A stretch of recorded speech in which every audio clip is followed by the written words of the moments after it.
The sun was beginning its slow descent into the sea, casting molten gold across the horizon as Liam Montgomery leaned back in his chair, a tumbler of something cold and expensive in his hand, while Sophia sat beside him, barefoot, her legs tucked under her, the soft breeze lifting strands of her hair as the distant sound of waves rhythmically touched the shore. The terrace of the luxury island resort stretched out before them, all polished teak and white linen canopies, surrounded by palm trees that whispered in the wind, as if reminding them to exhale, to let go, to be still for once. They hadn't spoken much in the last hour, but it wasn't uncomfortable. It was the kind of silence that hinted at restoration, a quiet truce after months of tension wrapped in tight calendars and overlapping deadlines. For the first time in too long, Liam wasn't checking his phone, wasn't halfway through a call, wasn't scribbling notes on a napkin for a pitch that couldn't wait. Sophia had left her laptop in their suite deliberately, and even her carefully crafted to-do list remained folded in her beach bag, untouched since they arrived. She glanced over at him, her gaze softening as she watched him sip from his glass and look out over the water. His features relaxed in a way she hadn't seen since before the late nights, and the missed dinners had become routine. "It's beautiful here," she said, her voice quiet, but not hesitant. Liam turned to her, nodding. "You are," he said, without thinking, and then offered her the smallest, realest smile he'd given her in weeks. Sophia didn't look away. "Do you think we waited too long to take this break?" "Maybe," he admitted, "but we're here now." And that, for the first time in months, felt like enough. The sunset burned a little lower, casting their faces in amber and shadow, and as the last of the lights slipped into the ocean, Liam reached for her hand across the table. She let him take it. And in the gentle stillness of the terrace, the first thread of reconnection quietly rewove itself between them. The words lingered in the air between them, light but heavy, and Sophia didn't press, at least not immediately. She followed his gaze again, her eyes settling on the woman at the next table, watching the way Liam's jaw tightened ever so slightly, the way his shoulders shifted with that quiet tension only people who still feel something try to hide. Her gaze moved from Evelyn to the man beside her, to the hand resting protectively over her stomach, and then back to Liam. The silence between them lengthened, and when Sophia finally spoke, her voice was low, careful, as if not to disturb the fragile edge of the moment. "That's her, isn't it?" Liam didn't answer right away. He watched as Evelyn tucked a strand of hair behind her ear, laughed at something the man whispered, and gently leaned into him, content, radiant, complete in a way that once belonged to another life. She looked happy, not the brittle, practiced happy she had worn near the end of their marriage, but something softer, something real. "Yes," he said eventually. "That's Evelyn." Sophia's expression shifted slightly, not quite surprise, not quite discomfort, more like calculation, as if reassembling the moment into something she could understand. "You didn't tell me she was pregnant." "I didn't know," he said, his voice almost hollow. "We haven't spoken in over a year." He looked away, taking a sip of wine that suddenly tasted bitter, trying to anchor himself in the present, but it was impossible not to be pulled back. He remembered late nights in their loft apartment, Evelyn's head on his shoulder, her quiet hopefulness about starting a family, the soft arguments about timing and careers. And then the loss. The miscarriage. The silence. The unraveling. They had grown apart in a slow, aching way, not through explosions, but through distance, emotional, then physical, until one day, there was nothing left between them but paperwork and a lingering sense of failure. Liam trailed off. "She looks like she's doing fine," Sophia offered, not coldly, just honestly. "Are you?" Liam let out a breath, part exhale, part confession. "I thought I was. I came here to try. To move forward." Sophia nodded slowly, and he could feel the unspoken tension radiating between them, the uninvited guest at their table. He looked at her fully now, at the woman who had been patient through his guardedness, who had tried to build something steady with him despite the cracks he hadn't always acknowledged. "I'm not trying to chase the past," he said suddenly, as if needing her to know that. "I didn't expect to see her. I don't even know what I feel. It's not regret. But it's something." Sophia gave a small nod, her lips curving into a quiet, measured smile. "It's okay to feel something," she said. "It just can't be everything." At the next table, Evelyn glanced up, her eyes brushing across him for the briefest second. Her smile faded, not in shock, but in recognition, and in that second, their gazes locked, and the air between them thickened with everything unspoken. She didn't look away immediately.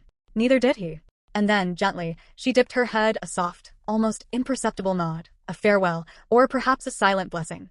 Then she turned back to the man beside her, who leaned in and kissed her cheek, and just like that, the past folded itself quietly away. Liam looked back at Sophia, reached across the table, and took her hand. "Let's finish dinner," he said. And this time it wasn't a lie. Liam sat across from Sophia, nodding at her words, laughing at the right moments, refilling her wine glass when it dipped low, and offering small, practiced smiles that didn't quite reach his eyes. He was doing everything he was supposed to do, everything a man in love, or at least trying to fall back into love, should do on a warm island night over a candlelit dinner. And yet, no matter how many times he shifted his gaze back to Sophia, no matter how much he tried to ground himself in the here and now, his mind betrayed him again and again, wandering back to the woman seated only a few feet away, just beyond a row of flickering votives and the low hum of other people's conversations. Evelyn. Her name echoed in his mind like the final note of a song you can't forget, even when you wish you could. He hadn't expected to see her. He hadn't prepared for the rush of something sharp and unnameable the moment their eyes met. She had looked at him like a memory does, familiar and distant, soft and painful all at once. And now, even though she'd turned away, her presence clung to him like salt in the air, impossible to ignore. He watched Sophia reach for her glass, her smile still there, but quieter now, a little more measured, and it struck him, she knew. Not everything but enough. She could sense it, the way women do when something invisible but undeniable has taken root in the space between them.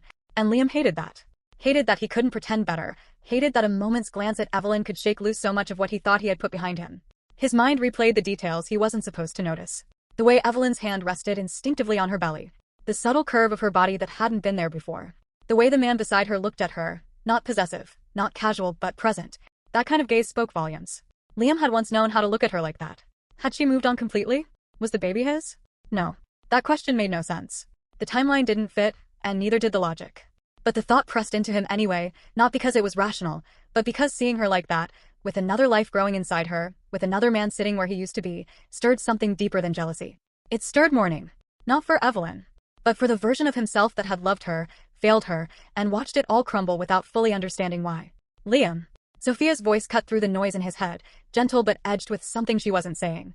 He blinked, then looked at her, forcing his focus back into place. Sorry. I spaced for a second. Sophia tilted her head, watching him for a beat too long. Want to talk about it? He hesitated, then shook his head. No. I want to be here. With you. And he meant it, he did. But later, as they walked back along the beach in silence, her hand tucked into his, Liam kept glancing over his shoulder at the glow of the restaurant fading behind them. And in the quiet parts of his mind, Evelyn's laughter still echoed. The path leading back to their villa curved gently along the shoreline, where the waves rolled in with rhythmic persistence, brushing at the sand like they were trying to smooth something jagged and unresolved. The moon was full and high, casting a pale glow across the beach, but the silence between Liam and Sophia was far from soft or peaceful. She walked beside him, her sandals in one hand, her other arm crossed tightly over her chest, fingers absently curling and uncurling as if debating whether to speak at all. Liam had said almost nothing since they'd left the restaurant, and the way he kept glancing off toward the water, avoiding her eyes, made her stomach twist with the kind of ache that came from familiarity. She had seen this version of him before. She finally stopped walking, letting the space between them stretch just enough to make him pause and turn. Her voice, when she spoke, was low, but steady. Are you going to keep pretending, or are you going to tell me what's going on? Liam blinked at her, caught off guard by her sudden stillness, and tried to summon a convincing answer, but Sophia had already seen through the facade. I know what I saw back there, Liam. I know who she is. You don't need to lie. He rubbed the back of his neck, then exhaled sharply, a breath that carried more guilt than relief. I wasn't going to lie, he said quietly. I just didn't know how to explain what I'm feeling without making it worse. Sophia tilted her head slightly. Worse than acting like I don't exist? Like you're just waiting for dinner to end so you can be alone with your thoughts. That's not fair, Liam said, though it sounded more like habit than conviction. No, she said calmly. What's not fair is being brought here, told we're trying again, told this matters, only for you to shut down the second someone from your past walks by. He ran a hand through his hair, visibly struggling, his voice rough when he finally spoke. It's not about wanting her back, Sophia. It's not even jealousy. It's seeing her like that, with someone else, with a child. It shook me. And I don't know why, but it did. It just made me realize how much time has passed, how much has changed without me. It made me feel replaceable. Sophia's expression softened, but it didn't lose its sharpness. So you shut down and dragged me into the emotional fallout? He nodded once, not as an admission of guilt, but a quiet acknowledgement of damage done. I didn't mean to. I wanted this trip to be about us. I still do. But it's not about us right now, she said. It's about the version of you that still hasn't dealt with her. That's what I'm standing next to right now. And I don't want to be second to someone who isn't even in the room anymore. They stood in silence, the waves still moving, steady and uncaring. Liam looked at her, really looked at her, and saw the woman who had been patient, who had reached for him time and time again, and now stood still, not out of grace, but out of exhaustion. I'm sorry, he said quietly. Sophia nodded, but her arms remained crossed. I believe that. But sorry doesn't build anything. Then she turned and continued walking, her silhouette sharp against the moonlight. Liam followed, but this time, with the heavy understanding that every step forward now had to be earned. The room was dark, lit only by the soft, pulsing glow of the ocean beyond the sliding glass doors and the occasional flicker of moonlight on the walls. Sophia lay still on the far side of the bed, her back turned toward Liam, her breathing slow but not quite steady enough to be sleep. Liam, meanwhile, lay staring at the ceiling, arms folded beneath his head, his eyes wide open, haunted not by nightmares, but by a slow, relentless flood of memories that refused to let him rest.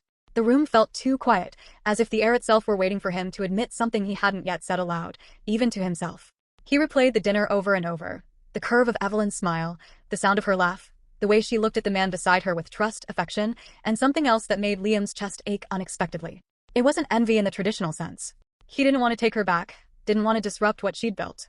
But something about it, something about how natural she looked in that moment, made him question everything he had told himself since their marriage ended. He remembered the way Evelyn used to curl into him on Sunday mornings, her face buried in his chest, half asleep and humming against his skin. He remembered the arguments too, sharp and painful, filled with words they both regretted before they had even finished saying them. And he remembered the silence that came after the miscarriage, the distance that grew like ivy between them, slow and strangling. He had told himself again and again that they both let go, that they had tried, that it wasn't his fault. But lying here, listening to Sophia breathe beside him and thinking about Evelyn's hand resting protectively on her belly, he began to wonder if he had simply walked away too soon. Had she ever wanted him to fight harder? Was the man at her side the person she had found comfort with, or the person she had found peace with? The questions gnawed at him with quiet insistence. What if the pregnancy had come during their marriage? Would things have been different? Would they have stayed? Would they have fallen apart in some other way? And perhaps the most unsettling question of all, was she truly happier now than she had ever been with him? He turned toward the window, the silk sheets rustling softly beneath him. In the reflection of the glass, he could just make out his own face, older than he remembered, his features shadowed, his eyes tired. He didn't recognize himself anymore, not fully, and the version of him that had once built a life with Evelyn felt like a stranger wearing a familiar skin. Behind him, Sophia shifted slightly, but still didn't speak. There was a wall between them now, subtle but solid, and Liam couldn't decide if he was grateful for the silence or ashamed of it. He had brought her here to heal something, to rebuild trust and intimacy after too many months of distance, but instead, he had cracked something deeper. He closed his eyes, trying to force the memories to quiet, but even in darkness, Evelyn remained. Not as a hope, not as a regret, but as a reminder that some ghosts do not haunt. They simply wait. The morning sunlight spilled across the marble floor in long golden streaks, casting soft warmth over the edge of the bed where Sophia sat cross-legged, brushing her hair into a loose braid. The scent of freshly brewed coffee wafted from the balcony table, where she had already laid out 2 cups and a plate of sliced fruit, hoping to start the day with something simple and steady, something that might pull them back into rhythm. Liam stood by the open glass doors, looking out at the sea with a towel draped around his shoulders, the salt of an early swim still drying on his skin. He hadn't said much since he'd woken, offering only a quiet morning before disappearing down to the beach without waiting for her to join. Sophia adjusted the strap of her sundress and walked over to him, setting her coffee cup on the small table nearby. "I saw there's a boat tour leaving in an hour," she said, trying to keep her tone light hopeful. "They take you around the reef and to a little island with a waterfall. I thought it might be nice. Something different." Liam turned slightly, giving her a small nod. "Yeah, that sounds good." But the words felt like placeholders, spoken more out of habit than enthusiasm, and Sophia felt it immediately. The subtle but unmistakable distance in his voice, the way his eyes never quite met hers, the pause before he spoke as though searching for the least resistant answer. She leaned against the doorframe and watched him for a moment. "You don't have to pretend, you know." Liam looked at her then, surprised, as if she had broken a silence he thought had gone unnoticed. "I'm not pretending," he said after a moment, but even he didn't sound convinced. Sophia offered a faint smile, not unkind, but tired. "Liam, you've been in another world since last night. You say you're here with me, but I can feel you slipping away. And I'm not asking for every thought in your head, but I'm asking you to be honest with me. Are you still trying to make this work, or are you just trying not to hurt me?" The question hung between them, as heavy as the humidity rising off the sea. He opened his mouth, then closed it again, caught in a moment of truth he hadn't planned to face so soon. "I am trying," he said finally, slowly. "But something inside me is caught." Seeing her, it stirred things I thought were finished. "I'm not looking to go back, Sophia. I'm just struggling to stay fully here." Sophia's shoulders fell slightly, the tension she had been holding all morning settling into something quieter, acceptance, maybe, or resignation. "I don't want to compete with your past, Liam," she said softly. "And I definitely don't want to spend this trip pretending we're okay just because we're surrounded by sunshine and ocean. I need to know that when you're with me, you're actually with me. Not 2 steps behind in some memory." Liam nodded, shame flickering behind his eyes. "I'll go on the boat with you," he said. I need to get my head straight." Sophia didn't respond right away. She picked up her coffee cup, sipped once, and then looked at him with a calm that didn't hide her hurt. "Then get it straight, Liam. Because I won't wait in the background while you look backward." And with that, she stepped out onto the terrace, letting the door close gently behind her, leaving him alone with the sea and the weight of a truth he could no longer ignore. Liam remained where he stood, his hands still resting lightly on the rack of shirts, though he no longer saw them. His eyes were fixed on the glass door that had just closed behind Evelyn, her shadow now drifting into the sunlit promenade beyond, her silhouette merging with the palm-lined walkway and the gentle hum of resort life moving forward without him. The scent of the boutique, linen, sandalwood, something citrusy and unfamiliar, seemed suddenly sharper now, grounding him in a moment that felt too vast to fully hold. He replayed every word she'd said, the quiet finality in her voice, the clarity in her eyes. Evelyn had always been able to say the hard things with gentleness, even when it broke her to do so. And now, standing in the calm aftermath of their brief conversation, Liam finally saw what he hadn't been ready to see before. She wasn't waiting for him. She hadn't been, not for a long time. And what lingered between them wasn't an open door or some suspended thread of unfinished love. It was memory, filtered now through the lens of healing. Evelyn hadn't come to the island with any desire to stir the past. She had simply lived forward, made peace with what had broken, and found something steady on the other side. He had come looking for renewal with Sophia, but his own soul had still been tangled in questions and regrets that Evelyn no longer carried. He thought of her last words, take care of her, and felt them settle with surprising weight. Evelyn had seen Sophia across the restaurant, had seen the tension, the way his smile didn't quite reach his eyes. And yet, she hadn't judged. She hadn't accused. She had simply reminded him that love, real love, meant being fully present, not half-bound to another world. He turned back to the counter and absently picked up a carved wooden bracelet from a display of handcrafted jewelry. It was simple, understated, something Evelyn would have once worn. But he set it back down. That time was over, and carrying pieces of it forward no longer felt like tribute. It felt like distraction. Stepping out into the warm island light, he spotted Sophia across the square, laughing with the local artist she'd been speaking with earlier. She looked vibrant in the sun, animated in a way he hadn't seen in days, and yet, when her gaze caught his, something dimmed just slightly in her expression. She was still waiting, not just for him to return physically, but emotionally, fully. He walked toward her with slow, measured steps, each one a silent reckoning with the choices he'd made and the weight of the silence he'd let grow between them. As he reached her, Sophia straightened, eyes guarded. "Did you find anything?" she asked casually, gesturing to the boutique. Liam paused, then shook his head with a small, honest smile. "No. But I think I found something else." She tilted her head cautious.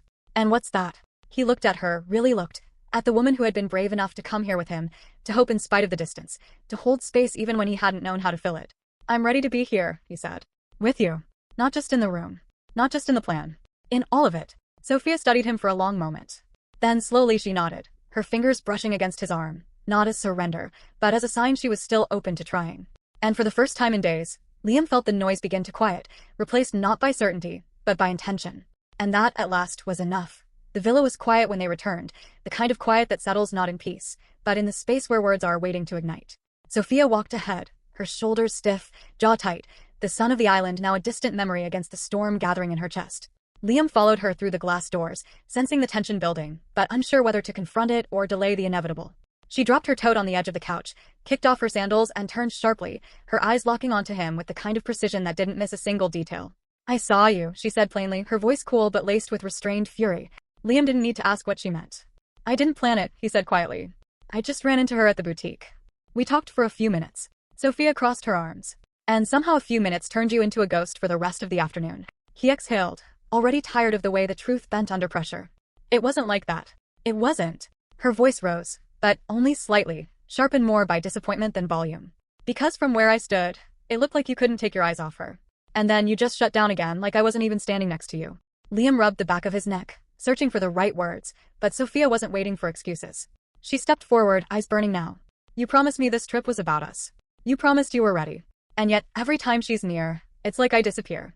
Do you even realize what that feels like?" "I do," he said, his voice lower, heavier. "I do realize. And I know I've been distant, but I'm trying, Sophia. I didn't expect to see her, and I didn't expect it to bring up so much." "That's just it," she said, her tone cracking. "You keep saying you're trying, but trying doesn't mean anything when your heart's still half-anchored to another woman. You may not want her back, Liam, but you're still living like you lost something that was stolen from you, and I'm the one left trying to hold what's left of you together." He flinched at that, not because it wasn't true, but because it was. He had been floating between memory and reality, too slow to choose one, and now Sophia, this woman who had fought to meet him in the middle, was running out of room to wait. "I'm not asking you to forget her," Sophia said, quieter now but no less fierce. "I'm not naive. I know she was part of your life. But if she's still your center, if you're still measuring love by what you lost with her, then I can't be here. I won't compete with a ghost."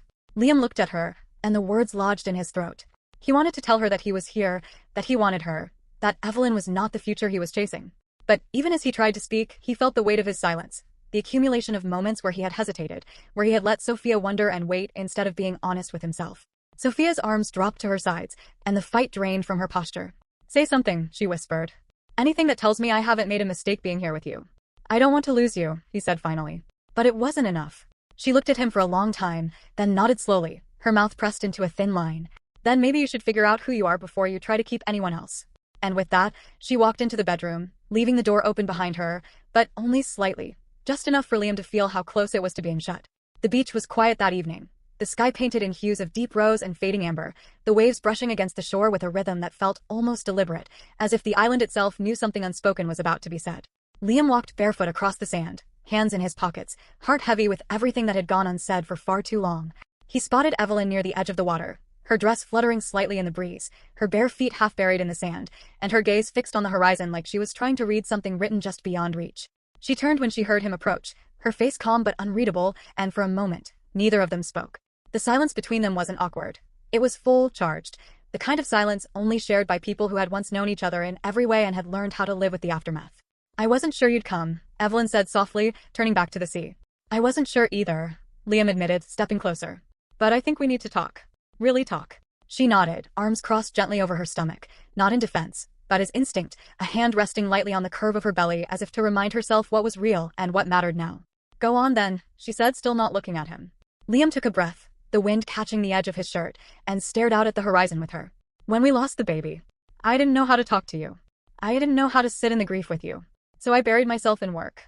I thought I was giving you space, but I think I was just giving myself a way out." "I know," she said after a moment. "And I let you. I didn't want to pull you back into something that already hurt enough. I thought if I stayed quiet, we could go back to normal. But normal stopped existing the day we walked out of that hospital." He turned to look at her, the weight of her words cutting through him. "I should have fought harder. For you. For us." Evelyn finally met his gaze, and her eyes weren't angry. They were tired, but clear. "And I should have told you when I stopped believing we could fix it. But I didn't want to be the one to say it. I didn't want to be the one to break what was already breaking." He took a step closer, the sand shifting beneath him. "Do you ever wonder what would have happened if we tried again?" "Really tried. Sometimes," she admitted. "But then I remind myself that trying doesn't always mean saving. Some things break in ways that aren't meant to be put back together. That doesn't make it a failure. It just means it ended." He nodded slowly, staring at the sea. "Seeing you here, it brought everything back." "It did for me too," she said. "But only for a moment. And then I looked at the life I have now and realized I'm not missing anything. I'm grateful for what we had, Liam. But I'm not stuck in it." He swallowed, his throat tight. "You're happy." "I am," she said. "Are you?" He hesitated, then answered honestly. "I don't know. I want to be. But I've been carrying around guilt and memory like they're obligations. I think I've been trying to prove something to you, to Sophia, to myself. But maybe all I've done is stand still." Evelyn stepped forward, placing a gentle hand on his arm. "Then stop standing still. Let the past be what it was. You don't owe it anything more than the truth. And you've already told it." He looked down at her hand, then into her eyes. "You really don't hate me?" She smiled, small and real. "I stopped being angry a long time ago. You were the first person I ever loved, Liam. That doesn't go away. But it doesn't mean we belong to each other anymore." The sun dipped lower, the last light melting into the sea, and for a moment, they stood in the hush that followed, something final and forgiving. "Goodbye, Evelyn," he said quietly. "Goodbye, Liam," she replied. And when he turned to walk away, he didn't look back. Not out of pride, but because, for the first time, he didn't need to. As the last traces of sunset faded into the horizon, casting the beach in soft twilight, Evelyn's voice broke the silence one more time, stopping Liam just as he was about to turn fully away.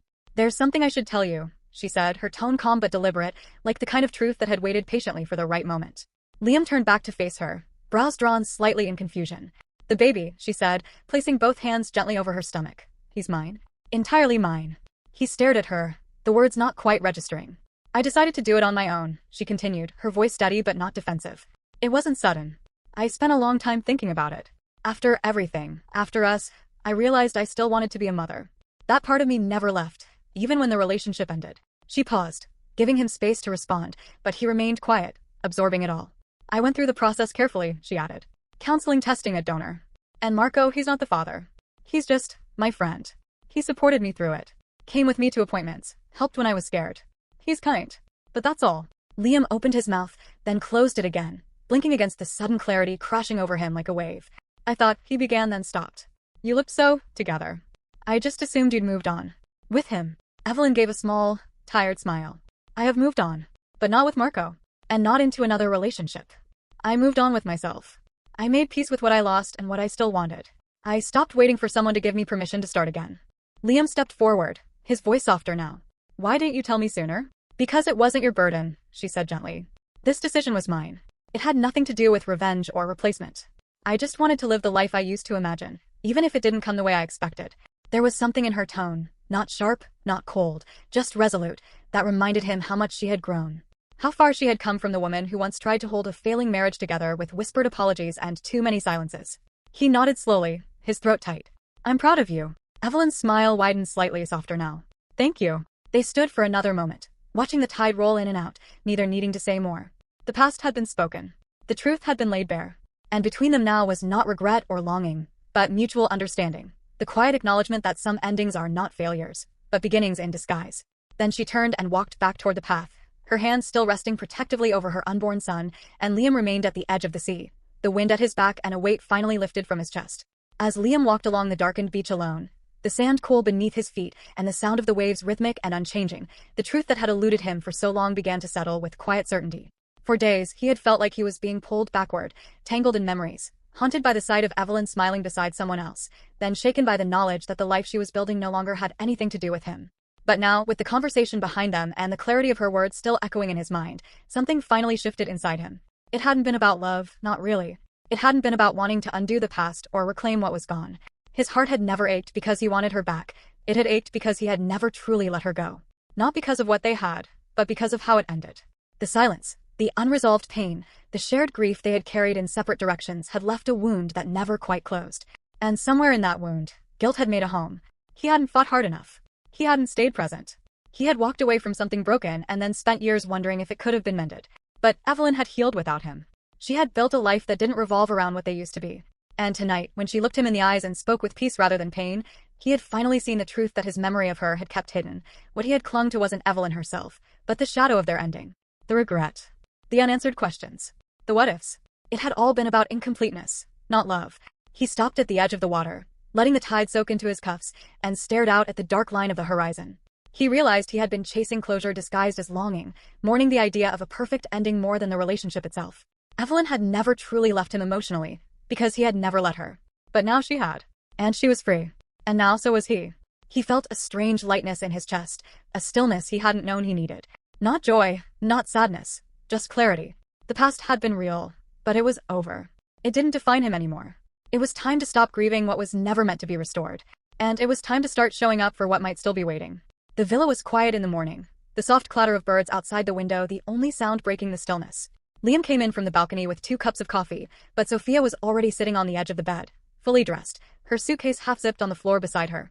Her posture was calm, composed, but her face held that unmistakable expression of someone who had already made a decision and was simply waiting for the right moment to speak it aloud. He paused at the sight of her, the coffee cooling in his hands. "You're up early," he said, though the words felt thin and useless. Sophia looked up at him, her eyes tired but not angry. "I didn't sleep much." Liam set the mugs down on the table without speaking further, sensing what was coming even before she took a breath. "I've been thinking," she began, her voice quiet and even. "About us. About this trip. About everything we said we were trying to rebuild." He stepped closer, not sitting, just standing there like someone waiting for a verdict he already suspects won't go his way. Sophia gestured gently toward the open suitcase. "I think I need to go home, Liam." His mouth opened slightly, his breath catching. "Just for a few days, or?" She shook her head slowly, not harshly, just with certainty. "No. I mean really go." There was a long silence. He didn't interrupt, and she didn't rush her words. "I came here hoping we could find each other again," she continued. "And I believe you wanted that too. I know you've been trying. But trying isn't the same as being ready. And you're not. You're still standing in 2 places, 1 foot in the past, 1 here with me, and I can't live in that kind of shadow." "I won't." Liam finally sat, the weight of her words sinking in. "I had a moment of clarity last night," he said. "I realized I've been holding on to things I needed to let go of. I talked to Evelyn. We closed that door." Sophia nodded, and her smile was faint, sad, but not bitter. "I believe you. But that realization is just the beginning, Liam. It's not healing. It's not commitment. You're still searching for who you are after her, and I deserve someone who already knows who he is, with or without the past." He reached out for her hand, and for a moment she let him take it. "I don't want to lose you," he said softly. "I know," she whispered.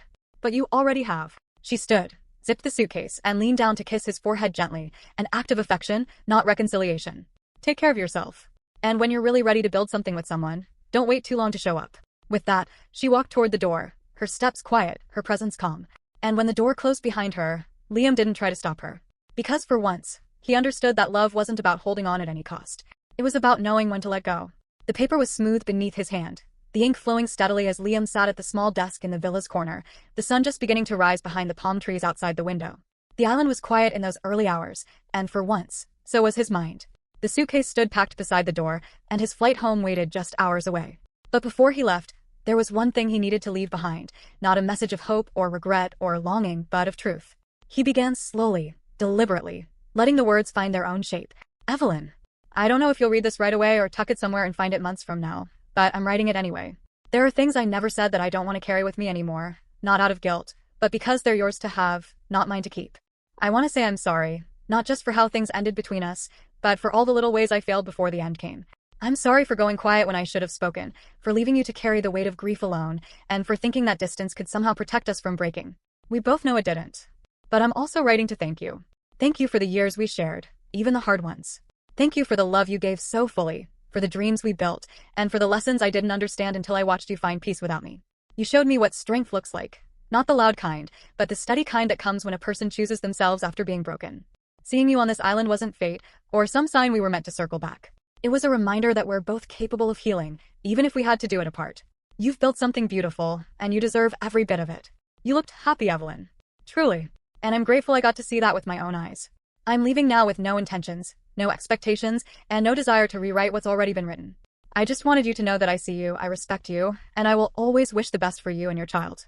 I hope he grows up surrounded by the same light you once gave me, and I hope he knows how lucky he is to have you. Be well, Evelyn. Always. Liam.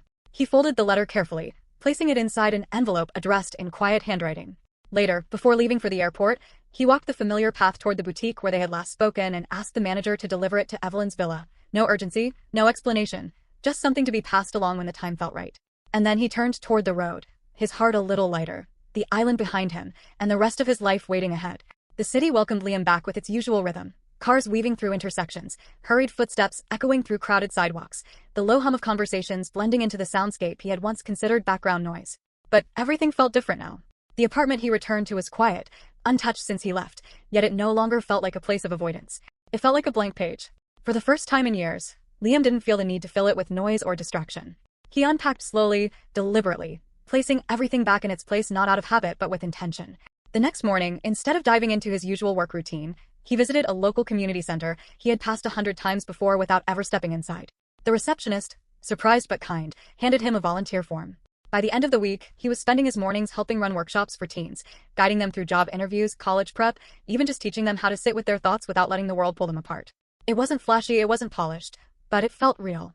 It gave him something he hadn't realized he needed: purpose, unconnected to redemption. Meanwhile, across the ocean and weeks away from her due date, Evelyn stood barefoot on the back porch of her home, hands gently resting over her belly as she watched the wind ripple through the grass. Inside, the nursery was nearly finished, painted in soft, neutral colors, with a mobile of stars slowly spinning above the crib. The room was quiet, and so was her heart. There were no doubts lingering in her chest, no questions she hadn't already faced. She spent her days preparing for motherhood not with panic, but with peace. Her mornings were filled with yoga, warm tea, and long walks, her evenings with books, music, and the gentle kicks that reminded her she was never alone. She thought about Liam sometimes, but not with longing.